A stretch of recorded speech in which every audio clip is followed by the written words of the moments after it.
Everyone, welcome to another Terry Talk. We got a good topic today. Let me tell you, some of you may have heard this just kind of hitting the news lately. Overemployment. That's right, overemployment. What the heck is overemployment? Well, we're seeing an increasing number of people who are taking on a second full-time position. Can you imagine?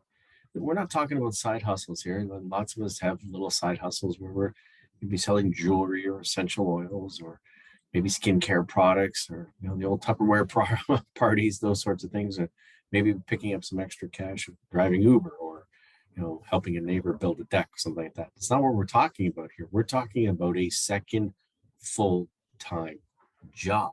Now, is this a new thing? Well, it turns out it's not. It's more prolific now, I think, as a result of the pandemic and the movement to a work from home environment for many people, but it's been a thing for the last 20 years or so. In fact, it's very common in Silicon Valley. You can go to a website called overemployed.com that actually has 10 commandments of being overemployed. And they talk there about some of the things you have to be mindful of and be aware of in order to successfully execute a successful overemployment situation. Who knew? Is it legal? Well, that really depends on your employment contracts. You're going to want to take a look at those closely. There may be some things in there that could put you in some peril. My suspicion is, though, that a lot of employers have not updated their employment contracts, especially to deal with things like hours of work and whatnot. So probably a little bit of pretty nebulous, I'm going to guess, on some elements with respect to contracts.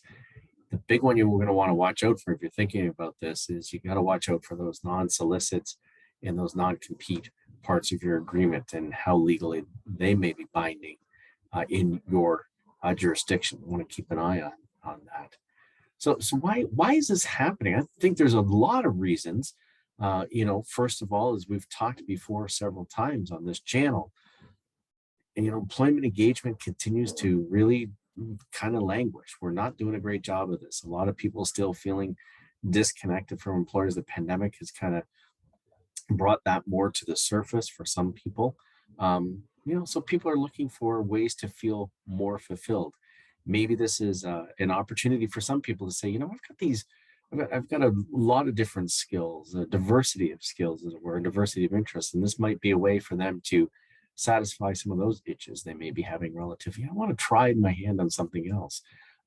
Maybe it's about meaning, purpose. We've talked about that before, the importance of a role that has purpose. Maybe your one job doesn't provide it and another one does. And this is particularly true if your job that does provide you purpose maybe doesn't provide a significant amount of a reasonable wage for you. So you sort of find something else to augment that.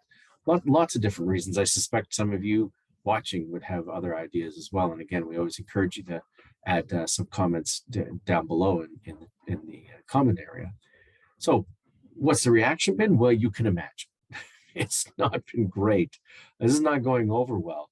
Overemployed people are being accused of being liars, being cheats, being dishonest, morally bankrupt, etc. Some have even been accused of stealing from their employers.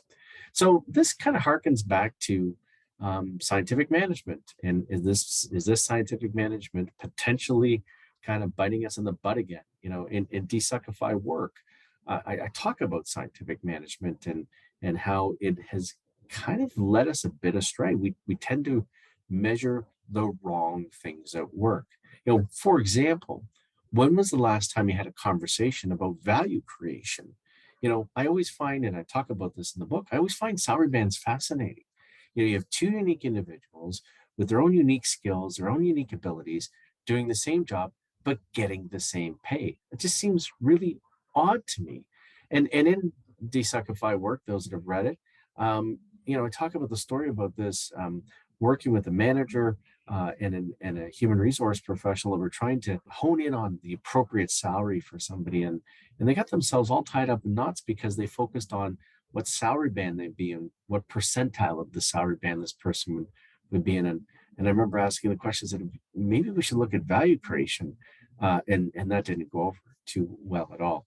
We may have lost the plot here a little bit when we're stuck in salary bands and these sort of artificial boundaries we put on things, as opposed to focusing on why we hire people, and that's to create value inside of our organizations.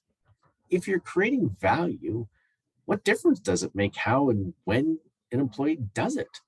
Yes, 100%. Some roles require face time. That's critical to the role, and that's critical to value generation. No question. That's going to be difficult. But for those that don't, if the employee is generating value, does it matter if they're doing that on their own timeline? Certainly, we've seen the ability for people working from home to do work on their terms, on their timeline.